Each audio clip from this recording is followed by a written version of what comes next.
घने वनाच्छादित और प्राकृतिक संपदा से परिपूर्ण छत्तीसगढ़ एक ऐसा राज्य जो अपने अंदर कई तरह की विशिष्टताओं को समेटे हुए है। यहाँ की आदिवासी जनजातियाँ, उनकी सभ्यता और संस्कृति हमेशा से ही आकर्षण का केंद्र रही है। इन्हीं में से एक महत्वपूर्ण जनजाति है, जी हाँ, पंडो जनजाति। आज का हमारा भ्रमण छत्तीसगढ़ के सरगुजा संभाग में स्थित सूरजपुर जिले के पंडो नगर ग्राम में हुआ। सूरजपुर जिले की प्राकृतिक हरियाली की गोद में बसा एक खूबसूरत गांव जो कि अंबिकापुर से तकरीबन 9 किलोमीटर की दूरी पर स्थित है। यह ग्राम देखा जाता है कि राष्ट्रीय राजमार्ग प्राधिकरण के अंतर्गत नेशनल हाईवे 43 से जुड़े इस गांव में बाकायदा राष्ट्रपति भवन मौजूद है। जी हाँ, आपने सही सुना, राष्ट्रपति भवन।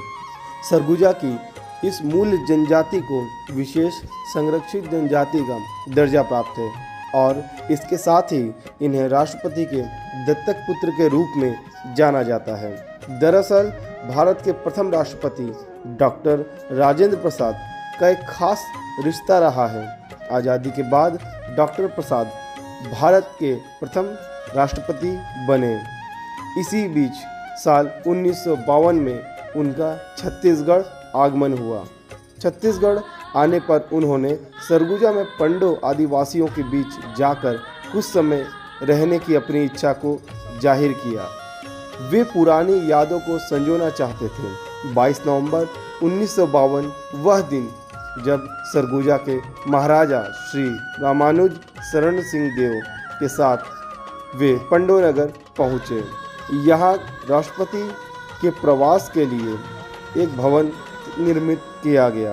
इसी भवन में डॉक्टर राजेंद्र प्रसाद रहे और पंडो एवं कोरवा जनजाति के आदिवासियों को अपना दत्तक पुत्र घोषित किया। धार से जोड़ो, आप लोगों को जगह जमीन दिया जाएगा, बिल्कुल, और सबको पट्टा दिया जाएगा। आप जंगल झाड़ ना काटे जी, तो जैसे जंगल झाड़ काटना भी बंद कर दिया और मुख्य धार से जोड़ने की कोशिश की है सर जी, हमारे पंडो जनजाति के लोग। तब से कहना चाहिए आज 35-40 घर से होके आज के करीबन 150-200 परिवार हो गए सर पंडो लोग। और यहाँ की समस्या ये है सर, जैसे पट्टे नहीं होना सर, तो कहने चाहिए सर आज तो जंगल झाड़ भी यानी वो हो गया, रोक लग गया है, नहीं काटने देते हैं सरकार, तो कहाँ जाके बसे, तो बसे कहाँ सर। और बाकी जगह ऐसा भी देखने को मिलता है सर कि जंगल काटते हैं, उनको वन अधिकार दिया जा रहा है। यहाँ परसों से सर आज 70-75 वर्ष हो गया सर, आज तक पंडो नगर में कहने चाहिए पट्टा नहीं मिल रहा है। तो पंडो लोगों का विचार एकदम सर, एकदम उनका मनोबल एकदम टूट सा गया। हालांकि यह बात करीब 68 साल पुरानी हो चुकी है, लेकिन इस राष्ट्रपति भवन की गरिमा आज भी यहाँ बरकरार है। पंडो समुदाय के उस वक्त के जिन लोगों ने राष्ट्रपति का आगमन, उनका प्रवास देखा, उनका स्वागत सत्कार किया और उनका सानिध्य हासिल किया, उनमें से कोई भी अब इस दुनिया में नहीं है। पंडो आदिवासी से गर्व की बात मानते हैं कि उनके गांव में देश के राष्ट्रपति का आधिकारिक निवास स्थान है। आर्थिक जीवन की बात कही जाए तो यह जनजाति मुख्यतः वनोपज संग्रह, बांस बर्तन निर्माण, मजदूरी, कृषि पर आधारित है। जंगलों में महुआ, चिरौंजी, आंवला, हर्रा, तेंदुपत्ता, धवई फूल, गोंद, शहद, सूखी लकड़ी आदि एकत्रित कर स्थानीय बाजारों में बेचते हैं। 1952 से पहले यह आदिवासी समुदाय जंगल में ही निवास करता था। खुद को जिंदा रखने एवं खाने की तलाश में जंगल में ही इधर उधर भटकता रहता था। एक बार बसा दिए जाने के बाद पंडो आदिवासी समुदाय ने मुख्य धारा का हिस्सा बनने के लिए पूरा जतन, पूरा प्रयास किया। पंडो नगर में अभी भी ज़्यादातर घर कच्चे हैं और ऐसा भी नहीं है कि यहाँ सभी सुविधाएं मौजूद है। इसके बावजूद इस गांव में ज़रूरत भर की सभी सुविधाएं मौजूद है। इसके साथ ही खेती में पंडो समाज अब माहिर हो चुका है। इस समुदाय के लोग अब भी धान के साथ साथ मक्का एवं सब्जी की खेती कर रहे हैं। आदिम जनजाति के लिए यह एक नई दुनिया बसाने की चुनौती के समान है। पंडो जनजाति के लोग अब खेती में माहिर तो हो चुके हैं, पर जमीन पर अधिकार और स्वामित्व का मामला अभी भी नहीं सेटल हो पाया है। इन आदिवासियों में से ऐसे भी परिवार हैं जिन्हें भूस्वामी पट्टा अब तक नहीं मिल पाया है। अच्छी बात यह है कि यह आदिवासी लगातार प्रशासन के सामने अलग अलग स्तर पर इस मसले को उठाते आ रहे हैं। यानी इन आदिवासियों को अपने हक को लेकर चेतना भी है और जानकारी भी समाहित है। यह पंडो समाज जो कि एक ख़त्म होने की कगार पे आ गया है, इसको पुनः जीर्णोत्थान करना है, इसे आगे बढ़ाना है। इसके लिए हमें इनको विकास की मुख्य धारा में लाने के लिए इनको सरकार की योजनाओं से जोड़ना होगा। इस योजनाओं से जोड़ने के लिए हमें प्रयास करना रहेगा। अगर साय कहते हैं कि यहाँ बसे पंडो आदिवासियों का जीवन सादगी और शांति से चल रहा है। बच्चे अब पढ़ लिख कर तरक्की कर रहे हैं, लेकिन उनकी सबसे बड़ी समस्या यह है कि उनके पूर्वजों की ज़मीन पर आज भी उन्हें मालिकाना हक नहीं मिल पाया है। गांव में 25% लोगों को ही सिर्फ भूमि पट्टा मिल पाया है। पालगी छत्तीसगढ़ के सपोज हल्दा जय जोहार जय बुढ़ाडो। और पंडो के मन की संस्कृति ये है, जंगल झाड़ में रहे वाला कहना चाहिए। आज तो कहना चाहिए तनिक मनिक खेती बाड़ी करते तो कहना चाहिए यानी चावल दाल बना के खाई बैठे, नहीं तो हमारे पंडो मन की जिंदगी खाली कंदमूल से ही बीती से। आज धीरे धीरे करके थोड़ा बहुत शिक्षा 8वीं तक कहना शिक्षा ग्रहण करनी कोनो 10वीं तक, तो कहना चाहिए थोड़ा थोड़ा सुधार हुई से। अब मेन क्या है कि हम जंगल में रहे वाला आदमी खाली मांस मदिरा सिवाय एक सिवा कुछ जानबे नहीं करा।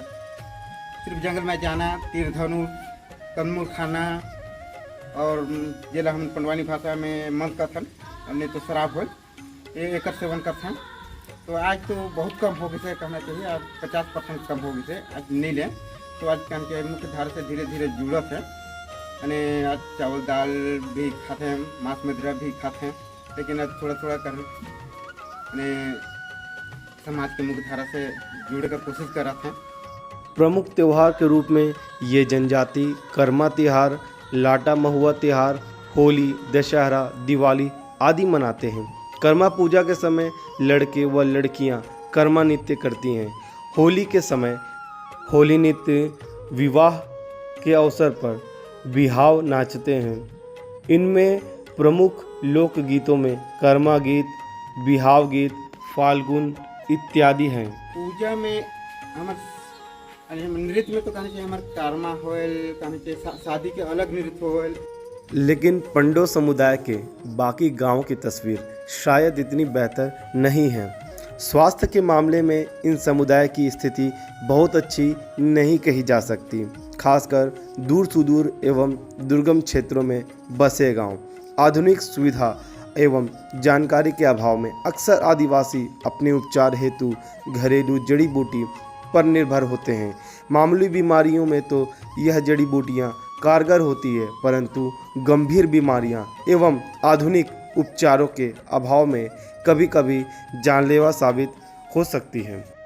शिक्षा के मामले में यह समुदाय धीरे धीरे आगे बढ़ रहा है, लेकिन नौकरियों में इस समुदाय का प्रतिनिधित्व निचले स्तर का रहा है।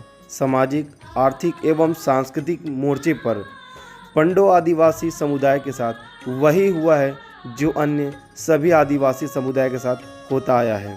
मुख्य धारा कहे जाने वाले बहुसंख्यक समाज के त्योहारों एवं सांस्कृतिक मूल्यों ने धीरे धीरे पंडो समाज के रीति रिवाजों पर भी कब्जा करना शुरू कर दिया है।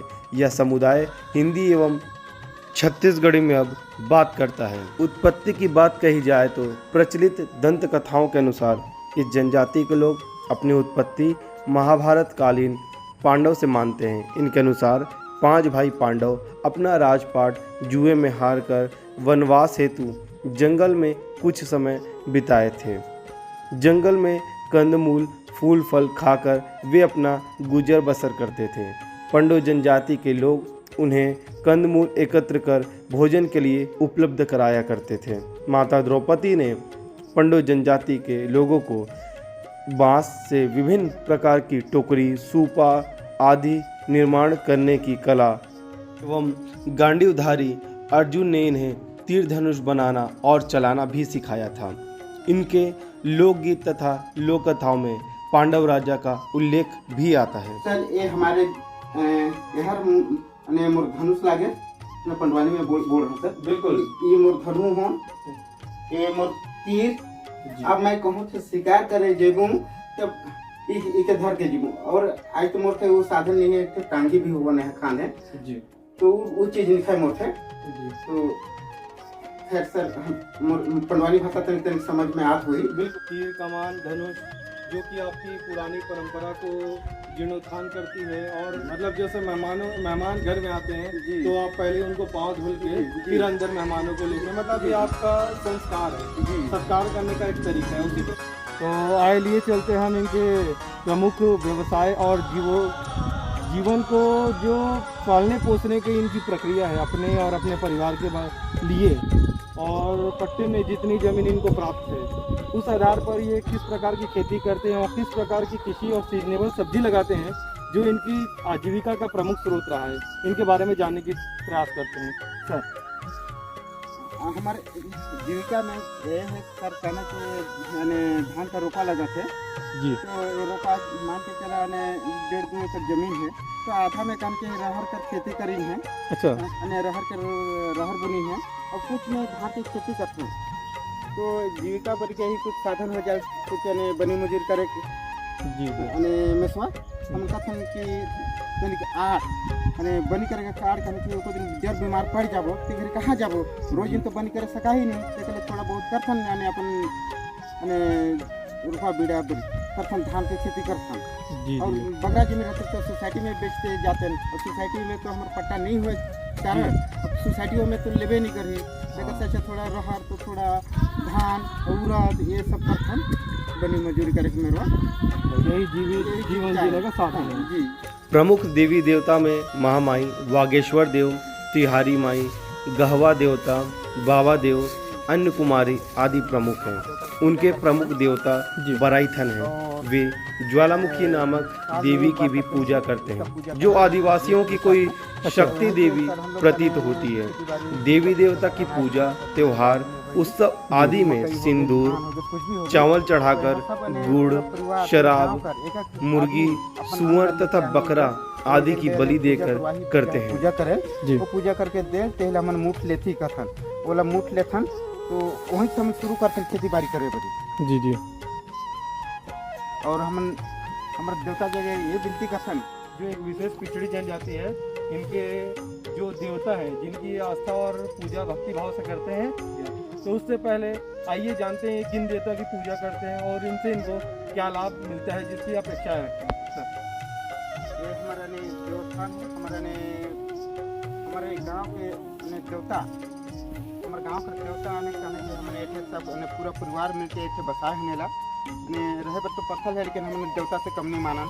उनमें व्यक्तिगत तथा पारिवारिक आरोग्य का उच्च बोध होता है। पुरुष व महिलाएं करंज, हर्रा या नीम के दांतों की सफाई करते हैं, प्रतिदिन स्नान करते हैं। शरीर व बालों में गुल्ली का तेल लगाकर महिलाएं सिर पर जूड़ा या चोटी बांधती हैं या शरीर पर गुदना गुदवाती हैं। स्त्रियां हाथों में कांच की चूड़ियां, नाक में फुल्ली, कान में खिनवा, गले में माला पहनती हैं और स्थानीय बाजारों से खरीदारी करती हैं।